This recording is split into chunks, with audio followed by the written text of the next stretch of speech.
Sounds True presents Invisible Acts of Power, Session 2, Generosity through the First, Second, and Third Chakras with Carolyn Mace.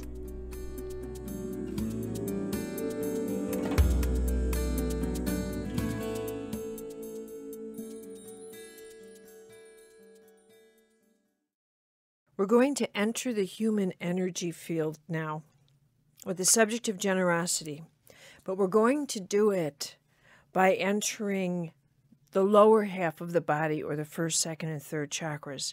And then we will shift to a discussion of energetic generosity. So first we're going to deal with the physical. Everybody knows these days what a chakra is, but for the one person who might not, it's the database in your body. There's 7 of them. And they're located from the base of your spine to the lower back, hip, pelvic region, which is number 2, your solar plexus, number 3, your heart, 4th chakra, throat, 5th, your cerebral areas, your 6th, then your 7th is your Grace Bank account. All right. Now, your first chakra is tribal. It's grounded. It's earthy. And in that part of your body, this is where a connection to physical life is very, very primitive or primal. Now, I want to say, and I want to remind you of something that you need to keep in mind as we pursue this, and that's that I'm also discussing simultaneously, I'm weaving in the role of your personal spiritual journey with survival that plays an absolute role into how you perceive other people. I want you to imagine that I'm giving you a tour of your own interior. I'm in your first chakra when I'm talking, and then I'm going to be in your second chakra. I am taking you by the hand, and I'm bringing you into yourself, and I am talking with you about why you see the world as you do, and what the deeper spiritual lesson going on inside of you is when you're looking at another human being. Because it is never about, and I'll tell you this for a fact, it is never about just one of those things. Nothing is anymore. I have to tell you that the consciousness you bring to anything, from, here's an example. A woman said to me, I'll tell you what the greatest act in the whole wide world was. She said, my husband, as a way of supporting me through graduate school, through law school, would make sure that I had a pot of tea on my desk before exams, before I had to start studying for exams. She said that wasn't a pot of tea. That was his saying, I love you. I'm there for you. I'm covering the home for you. Because that's what that represented. That's not a cup of tea. Do you understand? That is alchemy, major league alchemy. That's not a cup of tea. That's what channeling grace is about. I'm giving you this cup of tea, but it's not. It becomes a vessel for the kind of love and energy and support I'm wanting to communicate to you. So in the first chakra, security needs to be understood like this.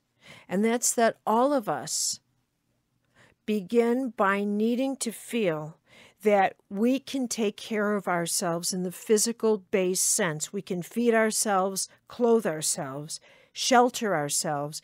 These are the fundamental needs that resonate in your first chakra.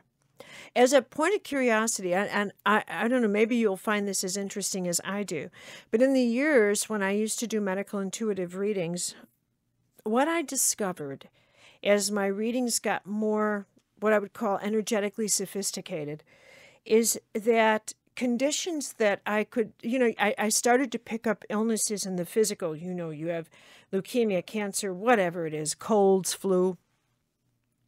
But eventually the readings became more subtle and more sophisticated so that I could start picking up things like psychological, emotional, psychic, spiritual disorders. And I'm not even sure disorders is the right word, but in that interior space, the stress points of your spirit psyche dynamic. And from that place, when you say, why is this spirit suffering? Your body if I could snap my fingers and show you what you look like energetically, what your energetic anatomical system looks like. I want you to imagine that you really are a very glistening substance. You really are. And even if you don't understand that, just imagine it. And that the sacraments or any ritual that welcomes a new spirit into physical form connects your spirit just like you snap a sweater together at the first chakra. There needs to be a sacred ritual in our lives in which our spirit feels that it has been welcomed by other spirits in its descent into life. This is why all cultures have some welcoming sacrament or ritual, whether it is baptism or whatever other recognition, blessing, sacred. Somehow, the spirit grounds itself into physical form under the presence of the sacred, as if to say, we are putting a field of grace around this infant from the get-go, around this infant body and an old spirit. That feeling, the people that I have done readings on who have a real anguish with feeling grounded, with wondering and wandering where they belong, with an inability to connect and go the distance, with an impatience that runs like a staccato note. I'm here, I'm bored, I go. They have something in common, and I'm not going to say it's because I'm just pointing out something that I have seen in common, and that's that they have not had that ritual. They've not had that ritual. That there is an absence that somehow their life was from the get-go designated, noted as sacred. Now, I bring that to mind because I find that presence to be so fundamental that in each of us is a need to go into the journey of feeling, discovering, finding out if we ourselves on our own feel safe within our body. Because if you don't feel safe within your body, life's crises of survival will scare you. They'll scare you great, big, huge. And let me draw a full circle here, just to give you a broader picture so you know how significant this is. If you are frightened of your own survival, you will compromise your spirit. You'll use it like a currency. What you'll do is you'll say to someone, I tell you what, I will agree to keep my opinions to myself if you will agree to put a roof over my head. I will agree to compromise my talent, my ambition. I will not develop myself to my full extent, but rather live in your shadow to make sure you're okay, if in exchange you take care of me. Now, why would I even bother bringing that up? Because of this. Watch this connection. Your ability to be intuitive when it comes to other people is directly tied to how comfortable you feel about your own physical security. If you feel that you are afraid, if the world makes you frightened, then what will happen is you will do your bit about praying for intuition and whatever else you think makes intuition happen. But the truth is, you will live your life jamming your circuits, because to be intuitive to another person is to be intuitive about and to yourself as well. Remember that service to yourself is as critical as how you can be of service to others. Similarly, when you look at your own first chakra, because security is a beginning issue for all of us, when survival still intimidates you, There are only certain forms of generosity you're going to be comfortable with. And that will be in the physical form, and interestingly enough, it'll be collective generosity. So you will be someone who gravitates toward helping others in a group, for example, group generosity. And that's, mind you, that's fine. For example, a number of people have listed things like, I volunteer at, and anywhere from Habitat to Humanity to community projects to whatever it is. But the point is, the comfort level in helping people through group expression is completely based on the fact that helping at that level does not change anything in your life. It doesn't change anything at all.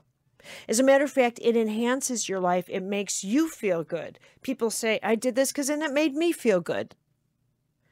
And it helps out because you're also part of a community, and the community thinks, aren't you wonderful? All of which is fine. Mind you, it's just fine. But what you have to acknowledge simultaneously is that it's comfort-giving. It's comfort-giving. And that's wonderful, but it's comfort-giving. Under that circumstance, a number of people wrote letters to me in which they expressed their unbelievable gratitude for people who took them in, the gift of shelter.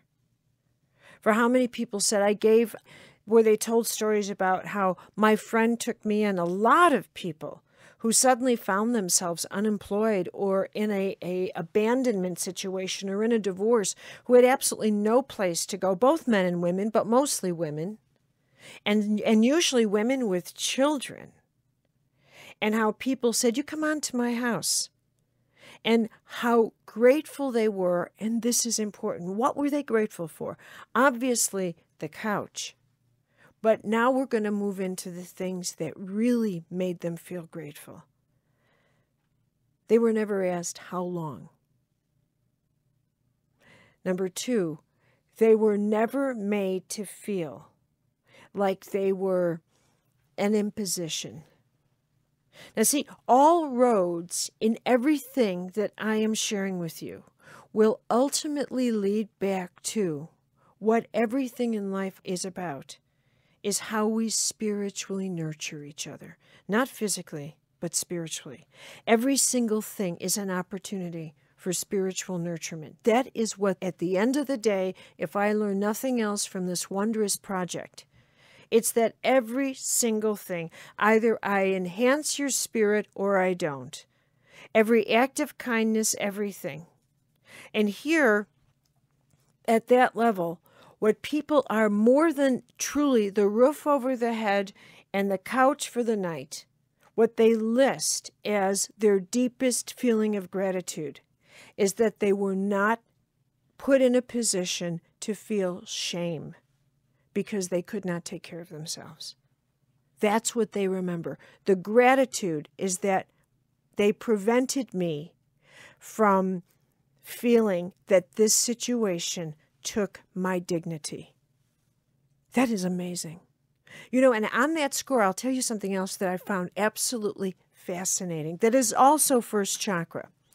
Things people list as what they do all the time that just comes part of their daily routine. Do you know one of the things people mention the most is, I tend to make sure I hold the door open for someone. Now, why would people list that so often, I wondered. But you know what? I took that to the archetypal level, because if you really want to see what's important, turn every moment of your life into its symbolic counterpart. My work in archetypes and sacred contracts taught me that if I can't figure it out here, I go there.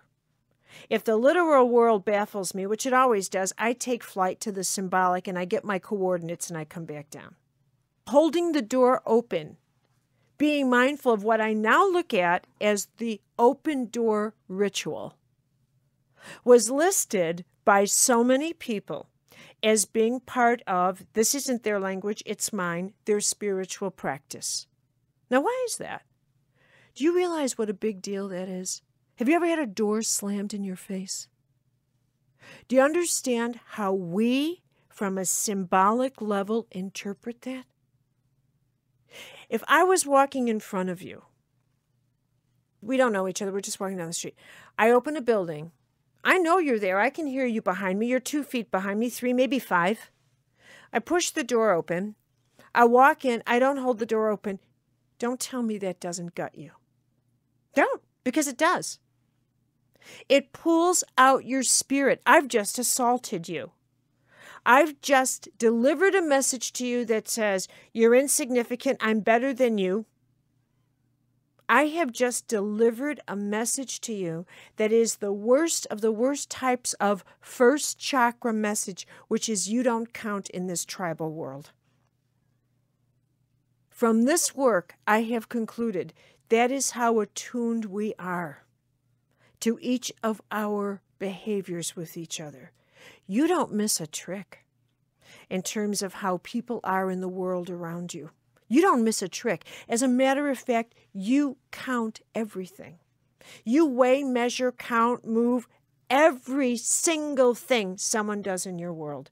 Don't kid yourself. That is exactly the way. You are so symbolic. Now, I want you to imagine you are hovering over your first chakra world physically, but you are snapshotting symbolically all over the place. Why did they do this? What did that mean? Da-da-da-da. You record everything. They didn't call light. They didn't hold the door open. They didn't close it. They didn't call me on time. I wasn't invited there. They didn't open. Did you see where they wanted me to sit? Did you see how they moved my... You do it all the time. Have you any... You want to do yourself an active service? Pay attention to what you pay attention to. You become your own study, and you'll see how unbelievably petty your observations are in terms of what counts and how you have maybe never thought of it and how you measure everything on the scale upon which I am speaking to you. You look at everything in the world, you may not use this word, but are they serving me, or does this serve me, or why aren't they serving me? Or how could they not serve me? In some way, shape, or form, that's how you measure things. And if that's the case, you have to understand that's what everybody else does around you too. One person, this is a first chakra story. I love this story. She said that she was desperate for affection. She'd moved someplace. She was living in a log cabin, and she was absolutely desperate for affection. Now, that's a very first chakra thing when you move to a new place and you have not yet rooted. You're amazingly vulnerable. And you may have, like money in your bank account, so you know that you could at least pay your rent, but you don't know that you can psychically survive or emotionally. Oh, it's so vulnerable. And she left her cabin and came back, and there was a single rose in a vase on her sink. That's all it took. Someone had said, you'll be loved. You'll love. Here's another one. I love this story. I love this story. This is grace. This is that whole animation. This is how the gods work. She moves into this town, just had a baby, and has 2 others, 3 kids under 4. She moves in. Her husband is away a lot because of his job. She has no idea where she is. She's lonely. She's desperate. She said, I had no idea how I would survive. Infant to under, doesn't know how to move them, get them around, everything. 2 weeks goes by. She's absolutely going down fast. Doorbell rings. There's a woman standing there who she now says is one of her most beloved friends. A woman standing there and says, oh, I'm so sorry I'm late. I'm so sorry I'm late. I meant to be here a few weeks. You did move in here a few weeks ago, right? I know you did. I saw it, but oh, I've been so busy. Here, look, I made these for you. They're my favorite. They're white. They're my favorite, she says. She says, they're white chocolate pretzels. This is what I do best. Oh, by the way, I'm here. I'm going to introduce you to everybody in the neighborhood. They'll love you. Look at this. This is a match made in heaven. Thank you for moving in, she says. Thank you for moving in. Look at that turn of phrase. She's got the chocolate pretzels. She says to me, by the way, I'm allergic to chocolate except white chocolate. Don't you love little things like that? And honest to God, this is that letter. But she says, thank you for moving in. Now, I just want to lift that. I want to highlight it. And I want to say that saved her life. Who knows? This is the activity of grace. It doesn't matter if you are conscious of what you're doing. You only have to be conscious of why you're doing what you're doing. The rest is channeled. The rest is vesseled. We're not capable of being that conscious all the time conscious. We got to assume there's something else helping us. And in the first chakra, that level of being there for people in the physical world means more in that tiny little thing of saying, thank you for coming into our tribe. Thank you for joining us. She healed. She rooted. Within 2 days, she said, I'm home. That's all it took. Think about that. I find that amazing. That is breathtaking. That is breathtaking. That's all it took to heal a woman and say, you belong here. Cosmically, we've been waiting for you. It's about time. I'm late. I won't be late again. She was like the Mad Hatter. I think that's just amazing. There's another need that is very classic to the first chakra that is, now we're on sort of like the border shadow thing, that we have to emerge to become mature enough to give with no strings attached. We're not born that way. There's something about we give with strings attached. We give with the need. I mean, I know of a situation where this one individual's husband is incarcerated. And that's life, that happens. But her network of family has tried to gather around to help out the woman who is now with the 2 kids because her husband's away. Anyway, first chakra generosity. We, the tribe, will agree to support you with $50, $40 each a month, somewhere in the neighborhood of $225 that you can count on a month, which is fine. But one of them phoned another one of the siblings, 2 siblings, and said, I want an accounting of that. I want an accounting of how she spends that money we're sending her. What's she going to do? Will she have her nails done? Will she have this? Conditional generosity. Unbelievable. Unbelievable. And yet what it speaks of is that there's a level of generosity where people have a sense of, I want to see this make a difference. If it doesn't make a difference, you are so conditional about it. And we are all that way in the beginning. We're all that way in the beginning. We want to see the consequences. Do you ever try and apply for a grant? Do you ever try to apply for, what are you going to do with this? What are you going to show up? How do we know you really used it this way? And it goes on and on and on and on. And maybe that's necessary, but grant money, charities, all of this, foundations are all first chakra, quote, sources of generosity. And they make you pay. And they make you produce. And it's, we can all say, well, yeah, and if it didn't do that, people would take that money and they would be like some of those Enron people spending millions on a party on the islands in Greece. That's right. All right, so that's fair.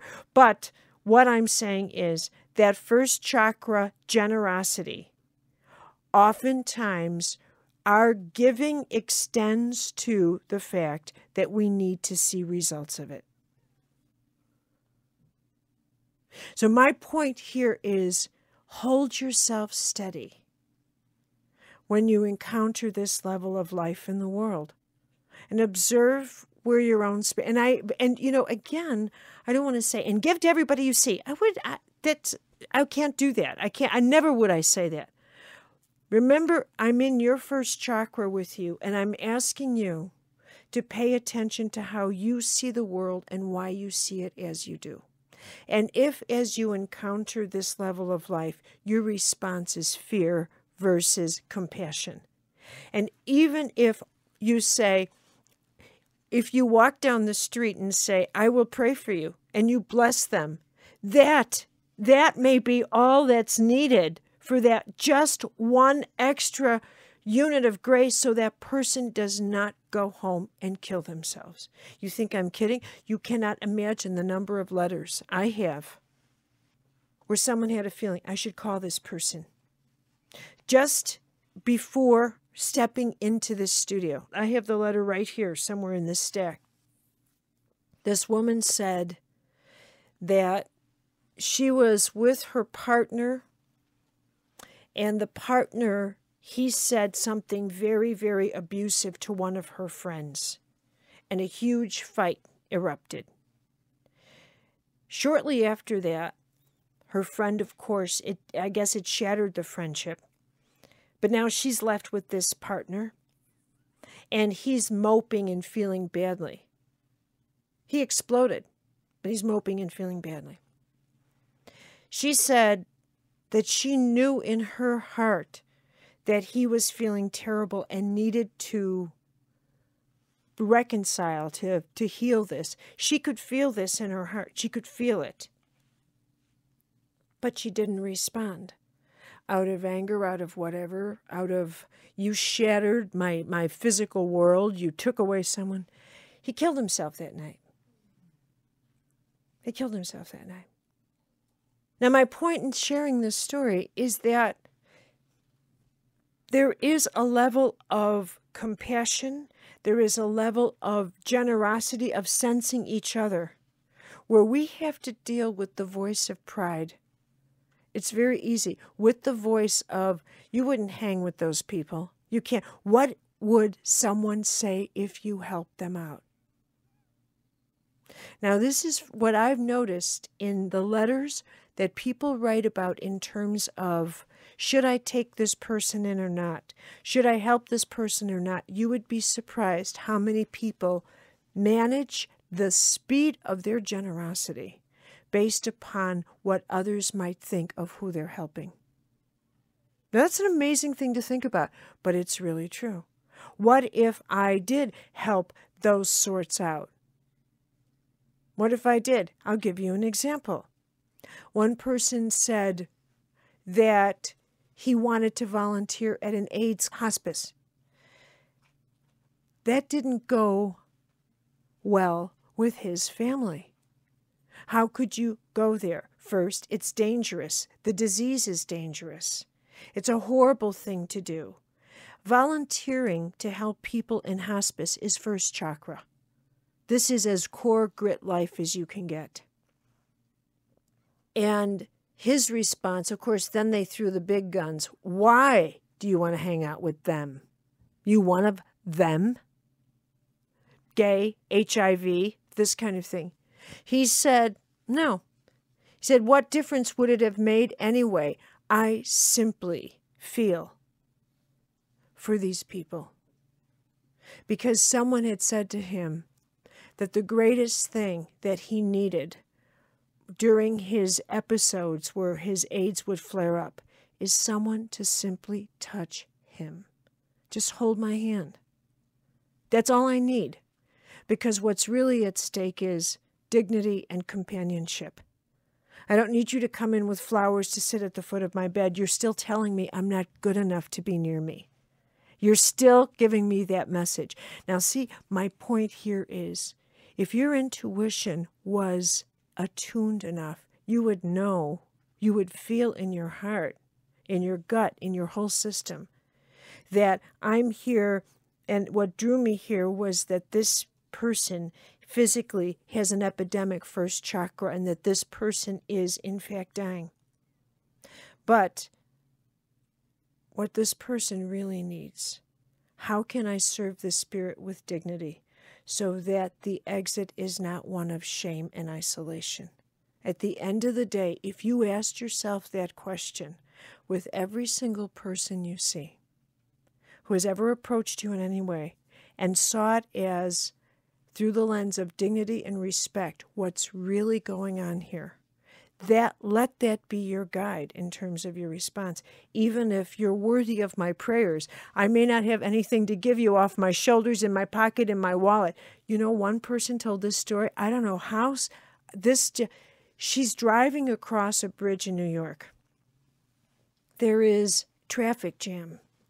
And so there's a person that comes up to her car and starts washing her windows for money, right? And he says, can give some money, or however they approach. She says, I don't have any money. Look, my husband's out of work, and all of which was a lie.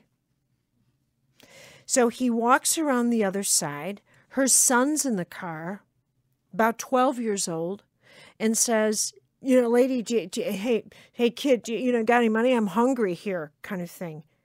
She says, look, I told you, my husband's out of work. She's in a nice car.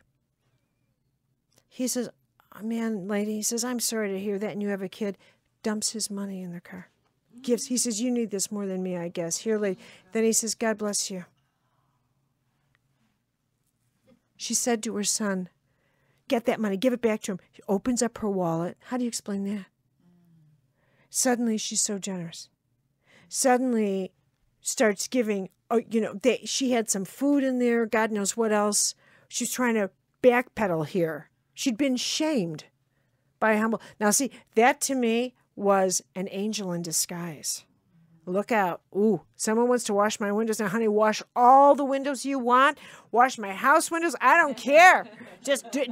I'm not. Someone come up to me and washing my windows. I'll just say, okay, fine. Ooh. But that to me was, look at the response. And this is a person, so often we consider ourselves so conscious and intact. Now, who was the real teacher there?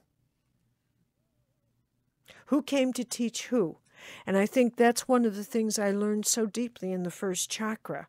As I went through these letters about how we engage with the homeless, how we engage with helping people in the physical world whose circumstances scare us. At the end of the day, it comes down to, do I see everybody worthy of dignity or not? Now let's move into the second chakra. If you move into the second chakra, giving becomes a little bit more intimate. Not a whole lot. It goes from impersonal giving, which is the cans of food, first chakra at holiday season. That's very impersonal.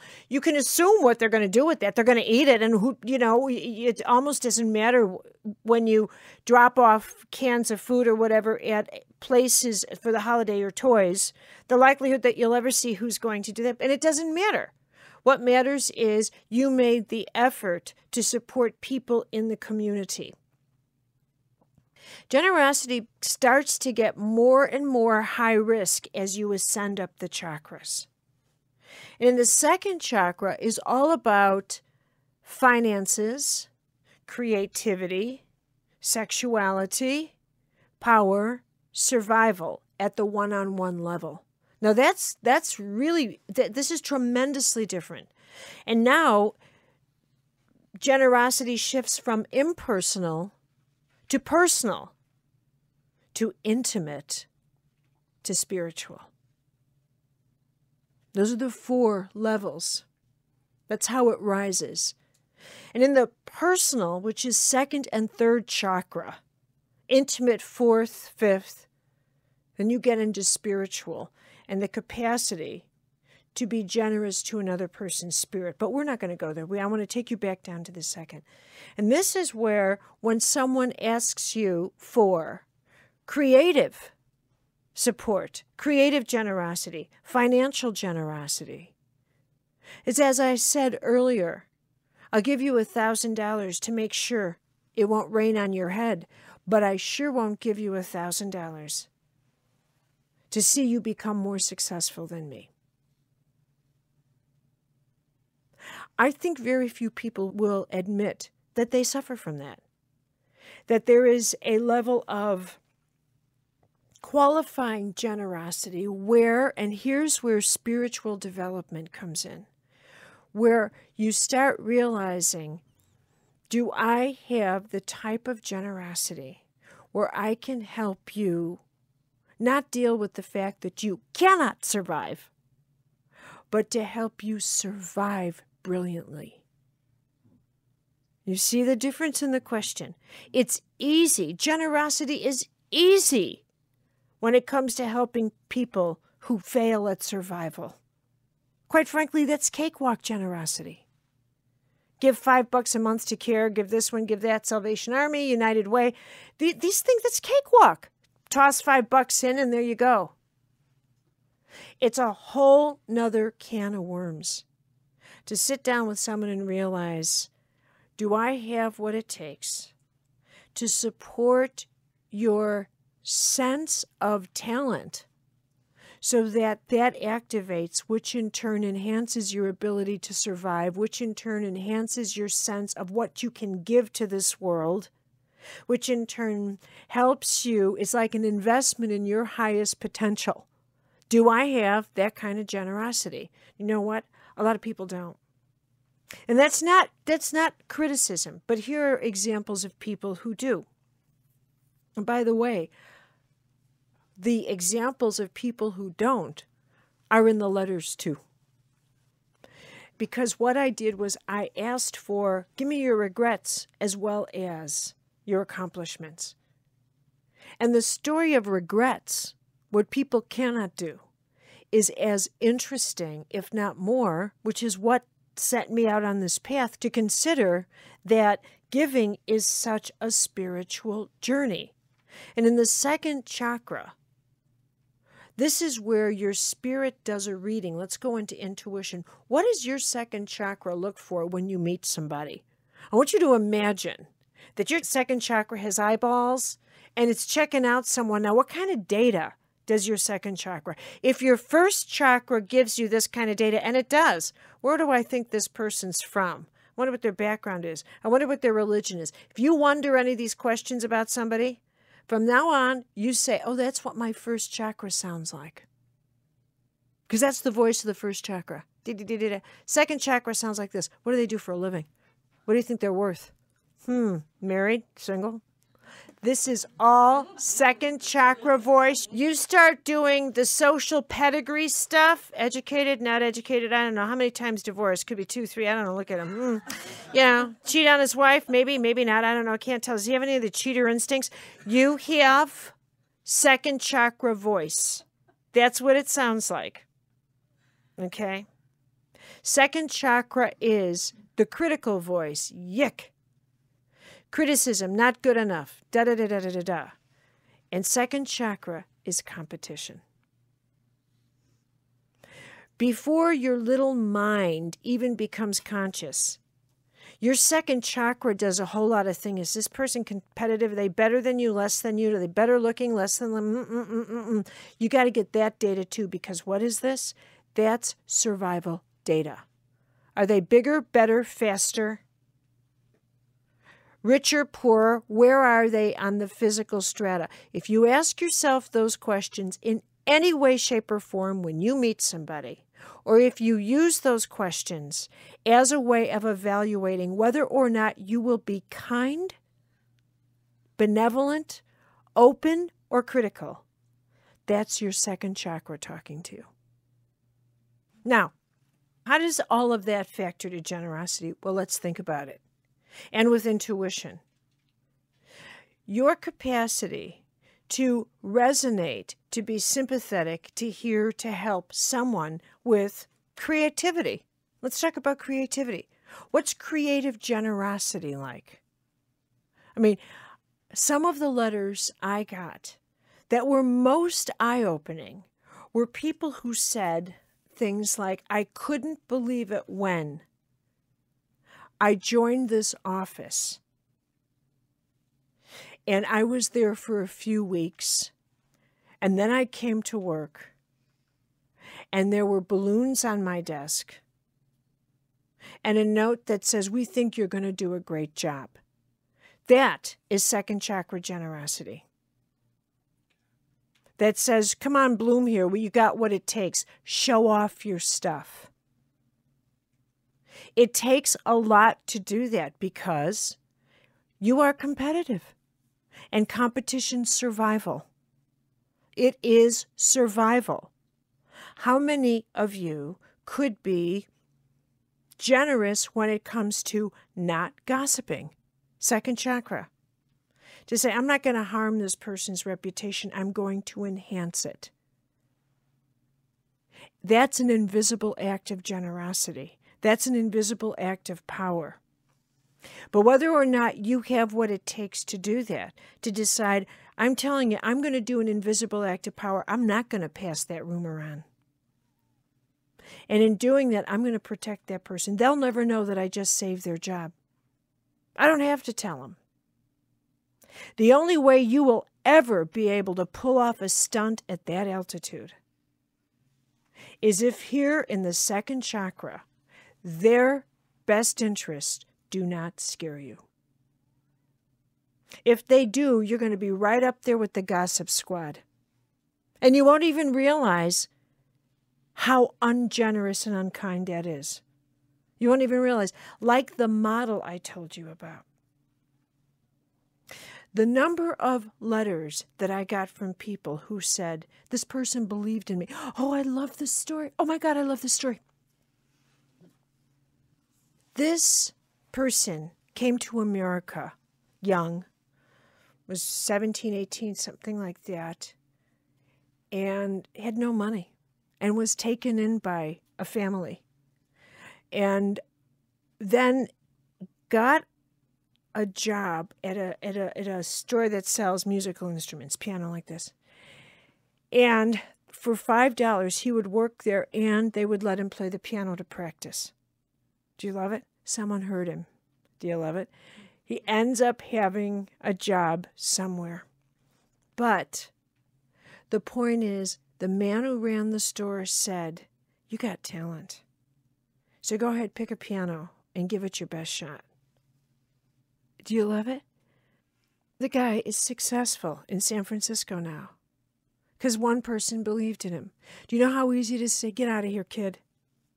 This is second chakra generosity. I'm looking at star quality. I'm looking at talent. And even if you don't have talent, God bless the fact that you're willing to try. Here's another second chakra shadow. I'm not going to put you through school. How do I know what you're going to do? I'm not going to help you out. You're probably going to blow the opportunity. Second chakra. Prove to me you're successful before I invest in your success. You better make it worth my time. Second chakra. Now, the other side of the second chakra is financial generosity. Well, that's kind of a stickler for a lot of people. And what is so amazing are this wonderful gamut of stories of how people have had divine interventions, friend interventions, family interventions, and how much it has meant. How many people have, at the 11th hour, run into strangers who've said, here, I'll buy your groceries. One person said to me, I love this. She says, you know what I do? I pay for the toll for the person behind me in the car. She said, I just love doing it. She said, don't ask me why. I get a kick out of it. Another person said, someone paid my toll. What's that about? I don't think they know each other.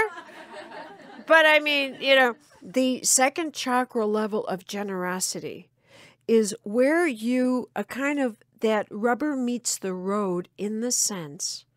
Now I'm taking you into your second chakra. What do you do when someone has asked you for money? What's been your response? What do you think about that? What's been your response? Do you think, man, if I had it, I'd give it? Do you think, it reminds me of this story. I love this story. These two men are talking, and the one says, tell me something. If you had $1 million, would you give me half of it? Sure, I would. Why? Because you're my friend. Huh, he's thinking. He says, if you had 2 houses, would you give me one of them? Of course I would. Why? Because you're my friend. He's thinking. He says, if you had 2 chickens, would you give me one? He says, no. Why? Because I have 2 chickens.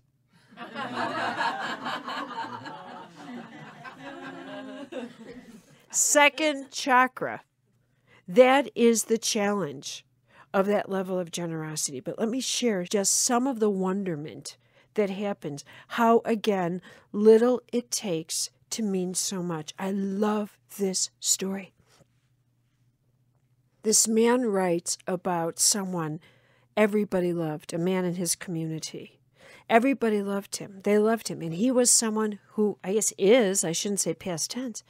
He's someone who everything he does is for, with the community, someone always helping. He is one of God's helpers, which means grace. God will send help to God's helpers. If you take nothing else away from this, listening to me, I want you to take away, when you help, help is sent. When you need it, it'll be delivered. Like a pizza. It just is the way it is. Number 2, when you look at anybody in any circumstance, there is always something you can give, even if it's a prayer. You will always have something up your sleeve, one way or another.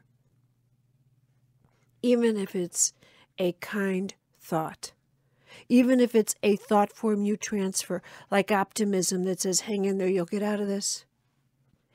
You don't even have to tell them that if you get nothing else out of this series.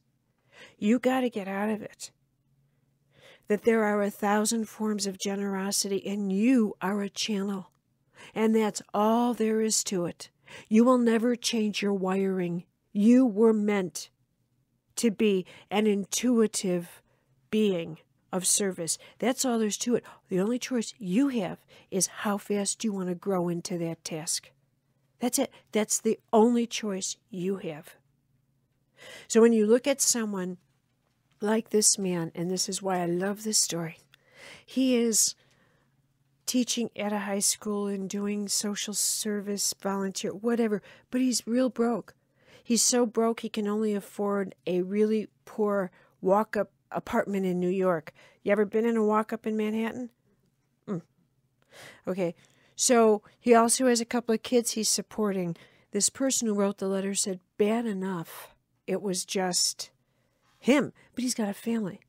So his friends are all offering, can we help you pitch? No, I'm fine. I'll make it. I'm just fine. Well, they had enough of him.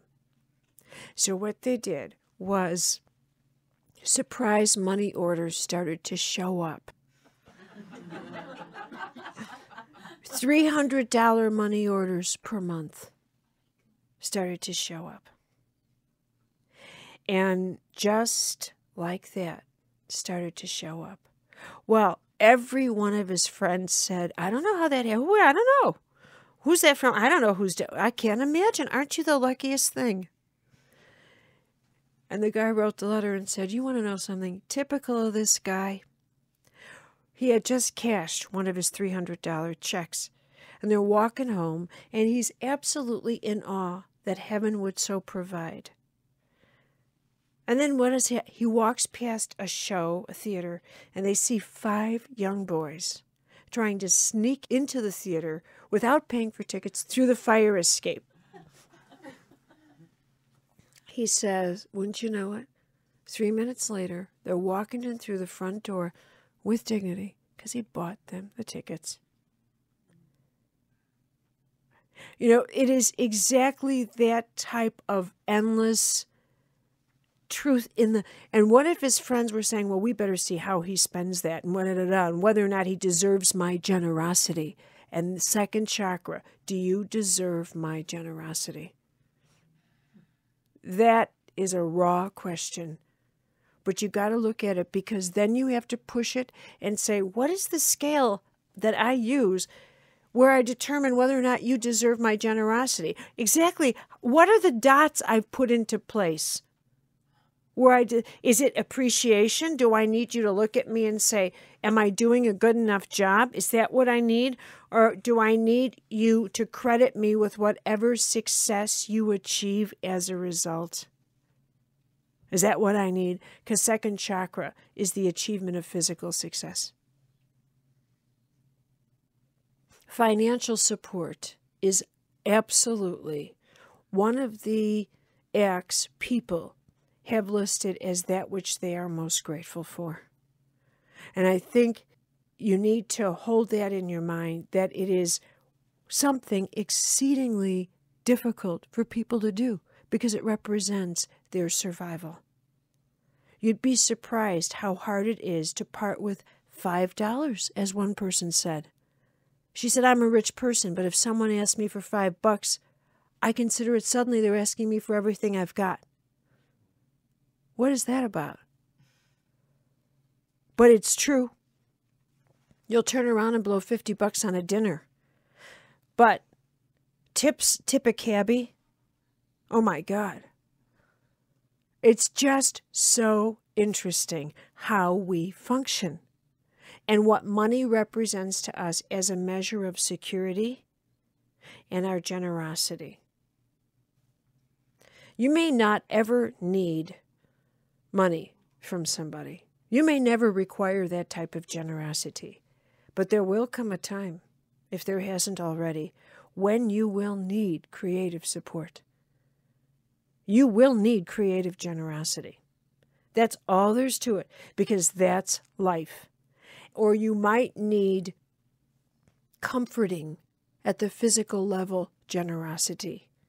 You'll need, because not one of us can get through life without needing something in every chakra. Believe you me, we were not meant to be. You might want to isolate yourself. Well, you won't succeed. So there'll come a time when you're going to need the generosity that God will ask you if you can give. Just remember that. You know, when you look at an event that happens, an earthquake or some kind of huge tragedy, you can feel that for people, but it's a distant kind of feeling. You know, it's an impersonal hurt. Do you know what I mean? It doesn't just sit there, wipe you out where you have to, it's an impersonal hurt and it's an impersonal prayer. You feel for them, but you don't mourn for them. It doesn't dent your eyes. But the capacity to share close pain and carry that with someone is a very different kind of generosity. The capacity to say, I will let my life be changed by your pain. That is a very different level of generosity than observational pain. Am I making any sense to you here? And you may never think this through to this second, but when you say to somebody, I'll be there for you, you better be there for them. Because you have no idea how much people really count on that. And I'm going to tell you something else. If you ever say to anybody, call me, I'll be there, you don't mean it. You don't mean it at all. You know why? Because when you say to someone who's vulnerable, call me and I'll be there, you're putting them in the position to have to humble themselves. Don't do that again. If you mean you'll be there, you don't tell them to call you when they're at their weakest, most vulnerable, and embarrassed. You pick up the phone. And you offer to be there first. This is something I learned from these letters. The ability to take on that pain is great, big, huge. I'm going to share this letter. This is second chakra generosity at its max. The ability to come in, lift a friend, leave, say nothing, and the healing is done. This is written by a woman named Brenda. For many years, my husband and I had tried to conceive a child. We went through the grueling process of marking those all-important days of the month to finally arriving at the fertility clinic. After enduring many months of treatments and failures, we were advised that any more treatments would compromise my health and that maybe it was just time to let go. I was crushed. This was not the future I had envisioned. I had always dreamed of having children. This was not the reality that I had imagined. It took a while, but I grieved and eventually came to terms with this. This no sooner happened when I found myself pregnant. I'd gone to the doctor concerned that my cycle hadn't fully started, and I was wondering if all the drugs had taken a toll on me. As I sat in the examining room, I prepared to hear the worst, only what I heard was, "Brenda, you're pregnant."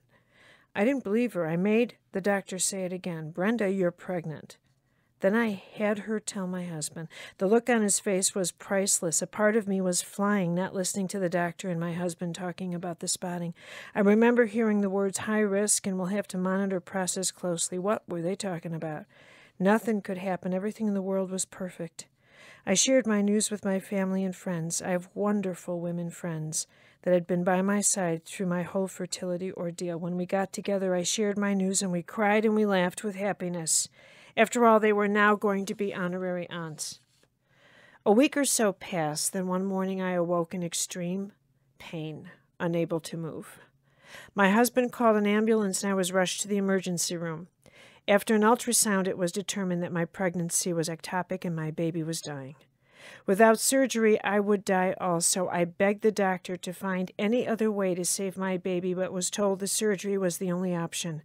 I awoke from surgery sore and numb. I had nothing inside of me, no baby, no fallopian tube, no hope at all for children, no tears, nothing. It was a comforting place, actually. Nothing could hurt me because nothing could get in. I lay in my hospital bed looking at the wall, holding my husband's hand. Then my dearest friend Laura came to visit. She sat at the chair by my bed, held my hand, and cried. She never said a word. She just cried. I looked at her in disbelief. Why was she crying? I patted her hand and told her, "Shh, it's okay. Everything's going to be all right." Still not saying a word, she continued crying. She then stood up and told me that she loved me, kissed my cheek, and left. I was dumbfounded. What was that about? My husband had left to give us privacy, and when he returned, he asked what we talked about, and I told him nothing and went to sleep. It wasn't until several weeks later that I realized that Laura was the wisest woman I know. During those first days of shock and despair, when I couldn't cry, she cried for me. She had held the space while I endured the numbness and pain of losing a child. When I did cry, I knew I had the support of a friend. No judgment, no expectations, just there for me. I believe now that an act of service is something done out of love for another without any expectation of payment. Laura didn't expect anything from me. She came to cry for her friend. I will always love her. Now, again, the reason that story is of such incredible value is because it is a second chakra story. It's pregnancy, life, the sharing of two friends. Friendship is that second chakra bond that then ascends to the heart. But it's also an example, a very profound example, of the true generosity of being willing to share pain. It's one thing to observe pain and say, I'll be there. It's not unlike the way in which we jump in disaster support. That's more of an observation pain, 1 foot in, 1 foot out. It's another thing to say, I'll be there, and mean it. And she walks in and she picks up her hand and says, transfer the grief into my body. I'll do this. That's what that was. Now, none of us can guess, see, foretell, but I will tell you something that I know because of my work. That kind of grief can take you down. You know that. You know that the kind of grief that a mother can feel, or anyone when you love someone dearly, or some part of your life is no more, can implode in your body like a time bomb. This woman comes and says, run it through my body. I will give you my body. Let me channel this. That's what happened. That is a level of spiritual cherishing it's amazing. Yeah. Let's go to the third chakra, which completes the lower family or cluster of chakras that relate to the physical world and physical generosity. Your third chakra, your solar plexus, is your center of self-esteem. So here we are with the driver's seat. This is your sense of personal power, your sense of whether, this is your judgment call right here, your gut instinct. This is the part of you that sizes up whether someone else deserves, is better than, less than, because it deals with self-esteem. Let me give you an example of that. Have you ever had to, well, let me put it this, I'm going to ask you from both ends. One, has anyone ever delivered a message to you that was pretty vulnerable? You needed to hear it, but they did such a horrible job at it that they wounded you. Do you ever have that experience? Okay. The other side of it is, have you delivered a message to someone when you knew you could be really kind about it, but you weren't? So what happens is with your third chakra, you can sense what someone else needs. And third chakra generosity is very much the ability to come forward and help somebody to stay in their body and feel good about being in their body. That's a quality of generosity, I can assure you, a lot of people have never developed. The ability to be generous with your approval. Most people are not. Most people dole out their approval as if they're God. God has more compassion than you. But we have standards. I'll approve if you meet my standards. You're not generous at all with your approval, are you? Or are you? To be generous with approval, nobody ever thinks of that. But it's absolutely true, because on the receiving end, I can tell you that people have said in these letters that their lives are completely turned around because someone said one kind thing to them. Because someone said something really kind, like one woman tells this story. I love this story. She said, you know what I decided? She said, Carolyn, I decided that it was time for me to change my self-image. That's third chakra. She said, so I went to work and I said, you know what? I'm going to start wearing color and I'm going to start I need to feel differently about myself. Now, do you know how many people laughed at her? Said, come on. Why? Do you know how many people would be happy for you if you really lost those extra 20 pounds? Nobody. I got news for you. Nobody, as harsh as this might sound. Very few people were born in this world to be happier for your life than they are for their own. How many of you would think, thank God you got to the finish line first?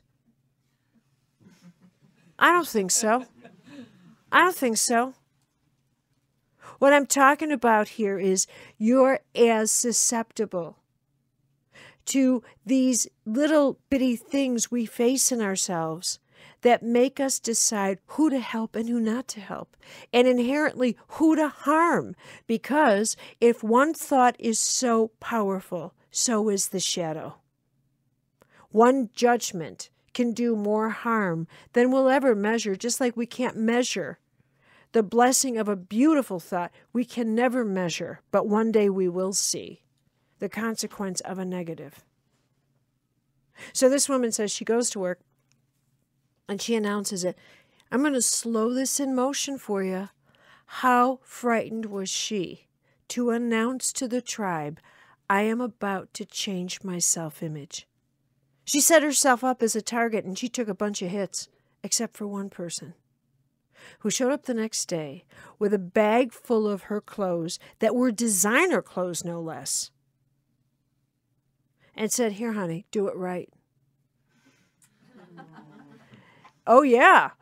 from that, it just changed her life. Suddenly she was, all right, I got something, someone, and she did. Now, you want to know the effect of that? Next thing you know, she felt really good about herself. Next thing you know, I can do anything. Next thing you know, she did. All it took was a bag full of used clothes and someone who said, go for it. But you see, that's how vulnerable, how sensitive, how little it takes to make someone feel wondrous about the body they've incarnated into, about the life, about the fact that you can make it in this world. Some of the people wrote about stories where they have bottomed out beyond the bottom. And all it took was one hand that said, okay, take a deep breath. Let's get some paper organized here. And in 1 week, people can turn their lives around. It doesn't mean they're suddenly sitting pretty, but all it takes is the slightest bit of hope to help somebody grip themselves and say, I can hang on through this. That's all it takes. And I will tell you, if you're listening and you are in that sort of place where wondering, how will I get through this? I'll tell you something. Take a breath, hold your center, and just say, what am I thinking? Of course I'll get through this. It's ridiculous. I'm surrounded by hope, option, and angels. Just take a breath and imagine that suddenly everything in your life is there to help you out. I want to give you a different perspective on third chakra self-esteem that is something that's very real, and that's courage. Okay? The kind of third chakra courage. Are you willing to take a risk for someone? Risk generosity. All right? I mean, there is emotional generosity, there's creative, there's supportive, and then there's, are you willing to take a risk? Now, this particular story I selected because it's tragically going to become more and more familiar. A man named Chris writes, I arrived in the Brisbane, Australia airport and was just about to exit the terminal when I discovered that I had in my pocket my set of keys to my house in Sydney and to my car. My very pregnant wife and small son were at home, and I had the only set of keys and was scheduled to be away from home for 3 days. When I approached the airline desk to ask if they could fly them back, so my wife, fly meaning the keys, so that my wife could pick them up at the airport, the people at the airport said yes, but they would charge me a full fare on the plane. He had to buy a ticket for his keys. Do you love it? Alrighty. So what happened was, needless to say, I wasn't prepared to entertain that option. So I walked up and down the check-in queue asking people flying to Sydney if they would take my keys from me. Do you understand what high risk that is? How simple it once was. There's nothing simple anymore about certain acts of support. This is just one example that requires phenomenal courage. So I'm going to keep reading. So I walked up and down the check-in queue asking people flying to Sydney if they would take my keys from me. Then I could ring my wife and let her know to pick them up at the airport. Everyone turned away from me, as though I was handing them a poisoned chalice. This was, of course, due to bomb scares and terrorism. Everyone I asked turned away. I was desperate and in tears, knowing my wife would be feeling the same way. Finally, I approached one lady, told her my story, and she said she would take the keys to Sydney for me. I was so deliriously happy, I phoned my wife and told her, passed the keys over after writing down my wife's phone number and address, ran out the door to catch the taxi to my conference, and then realized that I didn't even get the name of this lady that I'd given my keys to. He said she could have robbed my house. She could have done anything. Well, then she arrives in Sydney. And from his, if he doesn't hear anything. Now, of course, his shadow end. Imagining that this older woman gotten her banditos together to go rob, only to find out that she was by her niece, And they turned this into one of them and decided to drive the key to the woman. Once they called her and found out where she was, because she was pregnant, they turned it into an adventure. Now the thing again, from the point of view of we'll never know, we'll never know, we'll never know, we'll never know, we'll never know. But what you gotta you don't have to do. What I would love you to just try on as a thought form. You have so many oppressive thought form. You have so many oppressive.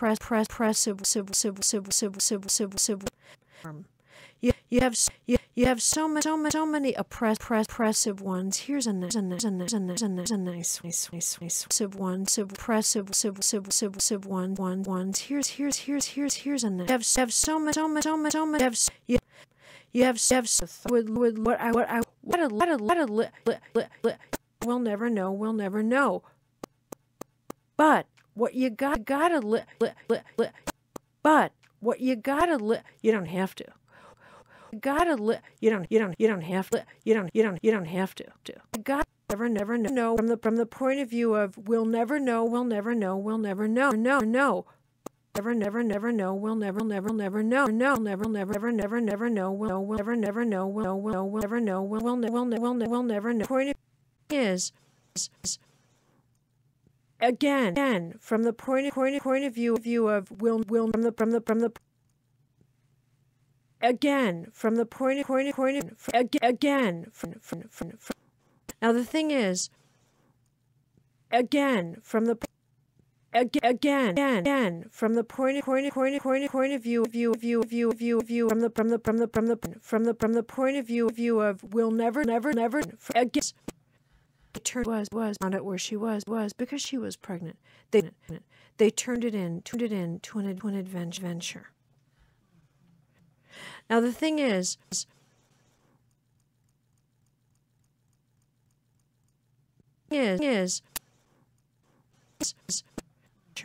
turned it into us. They called her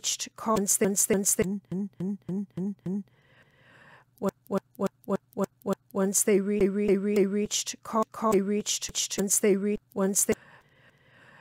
decided to drive the keys of their missions and decided to drive the keys all the way to drive the keys turned this into one of their missions and decided to drive the distance and their mission once they find out that she was picked up by her niece, and they it takes a great deal of believing in yourself before you can do an ascension across the bridge from the third to the fourth chakra. On the other side of that bridge are acts of generosity that are great, big, huge, overwhelming, like the generosity of forgiveness, the generosity of letting go of a history that binds somebody like shackles in a psychic field of torment. It takes a lot to begin to fly at the level of invisible acts of power. Visible are hard enough. To say, show me what you're going to do with that money if I give it to you, and when are you going to pay it back, and da-da-da-da-da-da-da. Show me this, show me that. And by the way, don't become too successful because that's going to really annoy me. I just want you on that lower level, and I want you always grateful. So if I give you $50, it can't really help you that much. It better not anyway, but it is something you have to imagine. It is something you have to feel. Maybe, well, you have to deserve it. You better deserve my help. You have to look at yourself and go through that eye of the needle. You really do. Every single one of us has to look at that. This is about the way we look at each other. And I'm going to tie it back into intuition in your spiritual life. I think that the spirit, the enlightened spirit, is an odd chemistry now, a chemistry that doesn't make any sense to us. It is I'm finally, I think, beginning to glimpse Buddha compassion, which is the capacity to engage with everything in life equally, no matter what it is. No matter what it is, to have full engagement with life equally without judgment, which must be in some way the ultimate act of generosity, is to withhold judgment and to channel ever-present compassion. This is a spiritual lesson we all share. And I think that what I realized is it comes in doses. And the first dose is how to manage that at the physical world, where we can see, feel, taste, smell, and confront the very things about survival that scare us, including our absence of faith, people whose lives just think, oh my God, if I ended up homeless, so by kicking you in the face. One woman said, another one of the homeless stories, and there are so many of them, but it's sort of a third chakra homeless story from this point of view. And that's that she said she just had a thing about, quote, beggars. She couldn't stand them. They made her nervous. This kind of thing. And then she said she was with a friend walking down the street. They were approached by a homeless person. And she shattered that person, told the person off, get away from me. Who do you think you are? Get your da-da-da. Terrible. Why don't you get a job? This kind of thing. Her friend looked at her, then looked at this homeless person, reached into her wallet, and said, I apologize for her. Let me help you. They walked away, and she said, I have never felt such shame in my life. I've never felt such shame. She said, I didn't even know there were so many colors of it. Shame for my reaction, for my behavior, for my thoughts. But mostly what I realized is I am moments away from that position in homelessness. I'm moments away, and I was kicking away my own fate. And maybe I should have embraced it. Amazing. I believe that an insight like that melted whatever she had to learn, and that somehow the next wave of her life could come in now. She did it right. She took that situation and she said, it's me I'm looking at.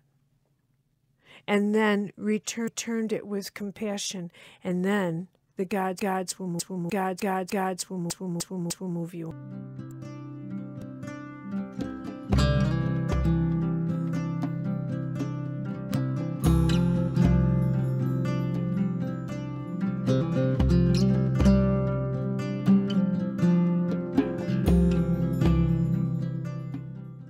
This concludes Session 2 of Invisible Acts of Power.